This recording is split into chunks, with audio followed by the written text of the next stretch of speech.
Fala galera, tudo bem? O assunto de hoje por aqui é o Campeonato Espanhol com um grande clássico, né? O sempre aguardado, sempre importante, Barcelona e Real Madrid. Dessa vez o jogo foi adiado, né? Então ficou mais aguardado ainda porque demorou a acontecer, mas aconteceu na Catalunha e ficou no 0 a 0, que é um placar bastante raro, né? Bastante atípico, não é nada comum nessa era do grande clássico do futebol mundial, eu diria, porque virou o grande jogo dessa era recente do futebol mundial. Pela relevância, pela rivalidade, pelo número de estrelas, pelo nível de futebol, até pelo número de títulos europeus, se a gente for considerar aí, nesses últimos 10 anos, a forma como Barcelona e Real Madrid controlaram a maior parte das Champions, por exemplo, e tudo mais.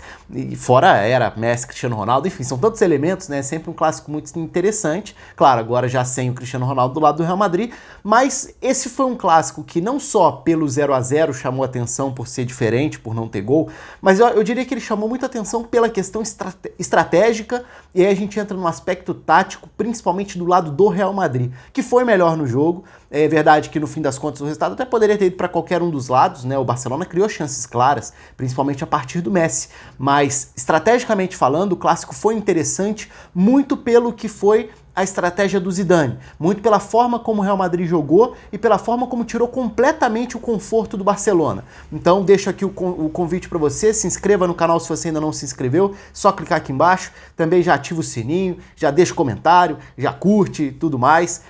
Eu até deixo aqui o convite também, eu falei sobre Barcelona e Real Sociedad no fim de semana, tinha sido um jogo extremamente interessante também, um jogo em que a Real Sociedad tirou o Barcelona do conforto, e dessa vez de uma forma diferente, o Real Madrid tira o Barcelona do conforto. Claro que dá pra gente destacar o que esses times têm feito, mas isso também evidencia um Barcelona que não tem jogado bem já há algum tempo, né? O Barcelona da temporada passada já não era um time convincente, o Barcelona da atual temporada ganhou peças de qualidade, mas coletivamente talvez esteja no mesmo nível, se não pior, do que na temporada passada. Então, esse é um ponto também que não pode ser deixado de ser levado em consideração. O Barcelona está num nível preocupante, aquém do que se espera, do que se imagina e do que obviamente pode fazer. Agora, vamos falar então sobre a questão estratégica do jogo, e aí eu vou usar não só os campinhos, mas também alguns prints, algumas imagens ali congeladas da partida, porque principalmente do início, porque eu acho que elas vão ilustrar bem o que eu vou falar aqui em relação ao comportamento do Real Madrid. A gente já viu diferentes nessa era recente, se a gente for olhar para os últimos 10, 15 anos, nessa era Messi, por exemplo, a gente viu na maior parte das vezes um Barcelona condicionando completamente o Real Madrid, né? É óbvio que foram vários momentos diferentes dentro desse período, mas na maior parte dos clássicos a gente viu um Barcelona com um melhor nível de futebol e o Real Madrid tentando se adaptar a isso, em alguns casos com sucesso, em outros não, sendo atropelado algumas vezes inclusive, tomando goleadas, mas também conseguindo algumas vitórias importantes. Enfim, o que mudou bastante o cenário dessa partida foi a iniciativa em relação à agressividade do Real Madrid. Não é algo totalmente novo, se a gente pensar que o Real Madrid teve períodos em que tentava equilibrar os duelos com o Barcelona, muito pelo aspecto físico. Se a gente pegar lá, era Mourinho, Guardiola, por exemplo, era uma era em que o Barcelona tinha uma qualidade coletiva técnica fantástica, e o Real Madrid tentava diminuir essa distância, tentando usar a parte física, usando com muito contato, usando uma marcação enquanto havia fôlego para isso, para tentar forçar erros do Barcelona e tudo mais. São outros momentos, não adianta ficar só com a imagem de anos atrás na cabeça. Depois vieram os títulos de Champions do Real Madrid, mas mesmo assim, um Real Madrid que oscilava do ponto de vista coletivo e tudo mais. Pronto, chegamos feito todo esse contexto histórico, chegamos ao momento desse clássico no final de 2019. Um momento em que Real Madrid e Barcelona estão distantes de um nível coletivo convincente. O Real Madrid até apresentou alguns sinais importantes de evolução nas últimas semanas. Um desses grandes sinais vem em função do crescimento do Valverde. Aí eu também, se eu falei do vídeo aqui do canal sobre o Barcelona contra a Real Sociedad, também tenho vídeos do Real Madrid contra o PSG, num jogo que o Real Madrid jogou muito bem na Champions e que o Valverde foi o grande símbolo disso. O Valverde tem sido a grata novidade da atual temporada pelo nível que tem atingido, pela confiança e pelo status que já tem. Eu até tuitei antes do jogo, quando saíram as escalações, que o clássico era uma oportunidade muito importante para o Valverde. E aí muita gente até perguntou com razão, mas não é oportunidade, ele já é titular. De fato, isso é verdade. Eu quis dizer muito no sentido de oportunidade de mostrar num clássico que tem um outro nível de projeção o que ele já tem feito para ganhar a vaga e para virar titular do Modric no Real Madrid. E ele tem sido titular com total justiça. E o Zidane tinha falado na semana anterior também que em jogos grandes, às vezes não é tão simples você escalar um garoto. E isso pode, obviamente, ter a ver com os brasileiros do ataque, mas também poderia ser encarado em relação ao Valverde, pensando no jogo contra o Barcelona. Contra o Barcelona, o que a gente viu foi os garotos do ataque indo para o banco, mas o Valverde titular e fundamental. O Real Madrid jogou melhor, como eu falei, e teve muito do aspecto estratégico. E aí dá pra gente destacar várias individualidades nisso, né? Casemiro, grande partida. Toni Kroos, boa partida. Varane, muito bem na defesa. Valverde, que eu citei, excelente trabalho com e sem bola. Isso é interessante também, a evolução dele não só pela questão do que ele acrescenta para o time em relação à intensidade, ao fôlego e tudo mais, a forma de pressionar, mas também a forma com que ele está ganhando confiança com a bola para trabalhar, dar ritmo, dar dinâmica, bater de fora da área, ter chegado à frente. Tem se transformado num meio-campista muito completo nesse sentido. O crescimento é muito alto e num ritmo muito veloz. O Isco fez uma boa partida, o Benzema, mais uma vez, excelente partida também, prendendo bola e se movimentando no ataque. Então, quais são os campinhos diferentes? Eu coloquei o campinho das escalações como base. No lado do Barcelona, a novidade foi o Busquets indo para o banco, com o Sérgio Roberto entrando na equipe titular. O Rakitic jogou como esse volante à frente da defesa, com o De Jong de um lado, o Sérgio Roberto do outro, sem grandes novidades do ponto de vista tático. No Real Madrid também não tinha grandes novidades do ponto de vista tático, embora tivesse, isso no desenho inicial, né? Embora tivesse e tenha tido em campo o Isco muitas vezes recebendo bem colado à esquerda e não necessariamente como esse meia por dentro. Até por isso a movimentação do Isco foi muito importante, porque ele acrescentou muito essa opção de alguém que está o tempo inteiro disponível para receber a bola, seja por fora ou por dentro. E a movimentação do Benzema contribui muito para isso também, né? Porque o Benzema circula muito pelo ataque, seja pela esquerda, pela direita, por dentro, mas sempre dando alternativa. Então esses dois fizeram com que o Real Madrid tivesse alvos com a bola para trabalhar. E o lado esquerdo foi o lado que desenvolveu melhor as jogadas, sem dúvida alguma, do Real Madrid no momento de trabalhar e de avançar com a bola. Mas onde que entra a parte estratégica mais interessante? Justamente em como o Real Madrid pressionou a saída de bola do Barcelona. E aí a gente vai entrar no outro campinho e também nos prints depois, que acho que vão ilustrar isso um pouco melhor. Qual a diferença grande até enorme se a gente olha para esse segundo campinho e enxerga não só aquele posicionamento padrão, mas alguns comportamentos que foram base ali da forma do Real Madrid pressionar a saída de bola. Então, por quê? Interessante aí. O Valverde é um jogador com um fôlego muito grande. E o Bale, muitas vezes, foi, ao longo desses clássicos nessa década, um jogador que poderia desequilibrar, como desequilibrou em alguns momentos, a Copa do Rei, por exemplo, e tudo mais, desequilibrando pela capacidade de arrancar, mas muitas vezes também o duelo que desequilibrava a favor do Barcelona era o Jordi Alba sendo lançado às costas do Bale, que não fazia essa recomposição na velocidade correta pela direita. Dessa vez a gente viu, em boa parte do jogo, um Bale que não precisava pressionar lá em cima, para que tivesse tempo para recompor e ocupar uma posição de um meia pela direita. E aí quem pressionava lá em cima, próximo do Benzema, era o Valverde. Então o Valverde era um jogador que ocupava uma faixa enorme de campo, porque ele era quem marcava a saída de bola, por exemplo, do Lenglet, na hora da saída de bola do Barcelona no primeiro tempo, com dois zagueiros e sendo pressionados, o Benzema ia pressionar o Piqué, o Valverde ia pressionar o Lenglet, e aí, de um lado, o Mendy iniciava essa pressão, já deixando claro que ele estava atento a uma possível bola que encontrasse o Semedo. Então o Mendy, embora fosse o lateral esquerdo, era aquele jogador que estava de olho nessa possibilidade de saída pela direita. Do outro lado, né, na saída pela esquerda do Barcelona, ela não tende a encontrar o Jordi Alba numa faixa recuada. Pelo contrário, ela tende a sair achando passes por dentro para acionar a aceleração, a projeção do Jordi Alba. Teve um lance no primeiro tempo que foi fantástico assim, né? Aliás, foram dois ótimos lances de bolas longas para o Jordi Alba entrando em velocidade na esquerda. E é uma combinação previsível e difícil de marcar ao mesmo tempo. A forma com que, por exemplo, o Messi encontra o Jordi Alba é fantástica, e o entendimento entre os dois é espetacular e muitas vezes desequilibra a favor do Barcelona. Só que aí, no jogo, é muito além disso. Porque se o Jordi Alba não vai ser encontrado logo no primeiro momento, o Real Madrid estava muito mais preocupado em matar as possibilidades de saída do Barcelona por dentro e impedir que esse passe pudesse ser feito com tranquilidade, com tempo para pensar.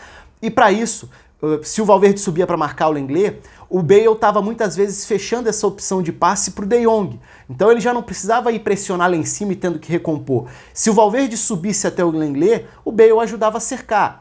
Ou então, se a saída encontrasse o corredor para o Jordi Alba, o Bale iniciava essa marcação pelo lado e aí muitas vezes o próprio Casemiro subia para tentar impedir que o De Jong fosse acionado num primeiro momento. Se o Bale tivesse feito um ataque anterior e tivesse mais avançado, o Bale ia cercar o Lenglet e aí o Valverde faria essa leitura de impedir que o De Jong recebesse a bola com o tempo. E o Isco fazia essa marcação quase individual, porque o encaixe era muito bem definido, mas fazia essa marcação específica sobre a saída de bola do Rakitic. Então o Rakitic era o volante que recebia à frente dos dois zagueiros. O Isco estava em cima dele. E assim o Barcelona ficava um pouco encaixotado, sem opções de passe. O Sérgio Roberto, em algum momento do primeiro tempo, virou a principal válvula de escape para tentar gerar uma opção de passe a mais. E aí o Toni Kroos em alguns momentos era quem subia para marcar, em outros não. Mas aí, qual era a saída do Barcelona? Duas, na verdade. Uma, genialidade do Messi. Isso acontece algumas vezes no primeiro tempo. O Messi volta, circula até determinado ponto, quando o Real Madrid estava lá em cima marcando. O Sérgio Ramos ainda acompanhava o Messi, mas, claro, se o Messi recuasse para jogar próximo dos meio-campistas, ele dava uma alternativa a mais em um setor em que o Barcelona não tinha até então nenhuma vantagem numérica. Estava totalmente marcado, com as opções de passe completamente cobertas, como a gente já viu e vai ver em prints que eu vou mostrando aqui no vídeo. Então, o Messi, em alguns momentos, voltava, e aí sim, a genialidade, a capacidade para acelerar, fazia com que o Barcelona ganhasse metros, avançasse no território. A outra forma era a tentativa de uma ligação mais direta. Ter Stegen, Luis Suárez. E isso foi uma saída que o Barcelona tentou muito no primeiro tempo, porque se a saída estava toda encaixotada, se o Real Madrid estava todo encaixado nessa marcação lá em cima, com muita coordenação, com muita inteligência na maneira de matar a saída de bola do Barcelona, como que o Barcelona ia sair dessa situação?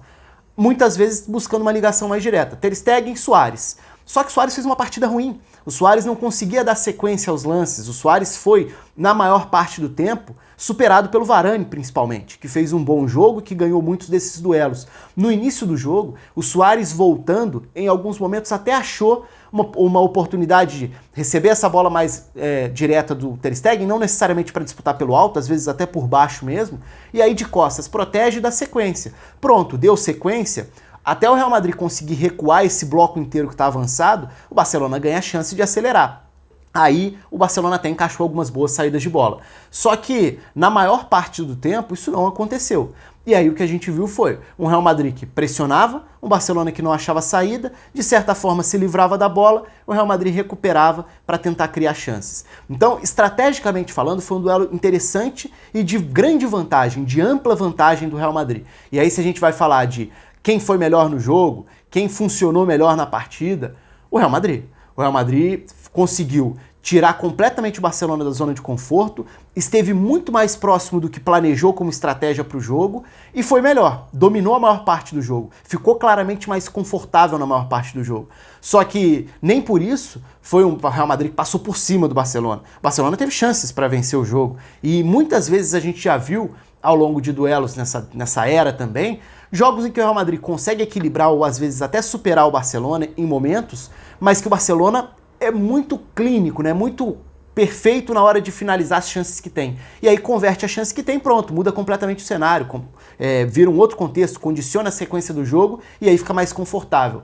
Não foi o que aconteceu dessa vez. Nem do Barcelona conseguir aproveitar as escapadas que teve e nem do Real Madrid aproveitar a superioridade tática e estratégica que tinha dentro da partida. Então ficou um 0 a 0, que depois as substituições vieram no segundo tempo, aí tentando mudar um pouco isso, substituições que mexeram um pouco mais nas características individuais, mas acho que nem foram interessantes do ponto de vista tático como o plano inicial era. Então por isso que a minha análise vai muito em cima de qual foi o plano inicial, de como o Real Madrid incomodou o Barcelona, de como o Real Madrid foi agressivo e arriscou até, porque... Por que não, né? Você fazer um jogo desses contra o Barcelona, marcando lá em cima o tempo inteiro, jogando com a sua linha de defesa ali no meio campo, para pressionar, para recuperar a bola e tentar atacar a partir disso, não é uma saída tão comum assim de se fazer no Camp Nou. Algumas equipes fazem eventualmente. O próprio Real Madrid já teve momentos em que pressionou também, mas eu diria que não desta forma. E o Barcelona, mais uma vez, expôs algumas das suas dificuldades. No segundo tempo, é importante dizer também, o Barcelona passa a usar uma outra forma de sair jogando. E aí a gente viu um Rakitic se colocando entre os zagueiros, então agora o Rakitic iniciava a saída de bola entre Lenglet e Piqué, o que obrigava o Real Madrid a subir ainda mais com um dos seus meio-campistas e naturalmente o fôlego vai diminuindo. Então aí o Barcelona passou a ter um pouco mais de fôlego, de chance de respirar, de tempo com a bola para iniciar a saída. E aí, a partir de um Rakitic entre os zagueiros, o De Jong também ganha uma liberdade maior para receber essa bola. Agora não só como meio-campista pela esquerda, mas também como esse meio-campista central, que recebe, que faz a bola girar por ali. Então, o segundo tempo viu um Barcelona conseguindo achar aí sim um conforto um pouco maior para escapar dessa estratégia de marcação do Real Madrid. Porque aí nessa altura o Isco já mais à esquerda, o Benzema por dentro, o Bale pela direita, óbvio, e o Valverde indo à frente, obviamente já a marcação já não encaixava da mesma forma, o jogo foi ficando um pouco mais, diria que um pouco mais frio até, do ponto de vista de tudo que foi agradável, porque eu vi muitos relatos do jogo, e aí é muito de cada um, né? Então a gente fala, não, o jogo foi horrível, o jogo foi ruim, o jogo foi fraco. Eu acho que o jogo de fato não foi o que muitos confrontos entre Real Madrid e Barcelona oferecem, porque a gente está geralmente acostumado a um altíssimo nível. Mas o nível coletivo desses times também não sugere isso recentemente, né? Então, era um cenário um pouco diferente, e acho que o primeiro tempo foi bem legal, do ponto de vista do que o Real Madrid ofereceu e fez e executou bem, e do que ele ofereceu para o jogo. E aí, Barcelona, o que você vai fazer para sair dessa situação? E o Barcelona teve dificuldade e não conseguiu sair muitas vezes, mas quando saiu, criou chances muito bem elaboradas também. Então acho que o primeiro tempo do jogo foi bom. O segundo, de fato, acho que aí o cenário foi se esgotando, nenhuma equipe conseguiu apresentar nada muito diferente, o Barcelona teve essa mudança de saída de bola apenas, mas aí o jogo, de fato, acho que ficou mais arrastado do que de costume dentro de um jogo desse tamanho. Mas enfim, convido vocês aí a comentar no vídeo, a curtir, a se inscrever no canal, deixem aí as impressões de vocês. Um abraço a todos e até a próxima.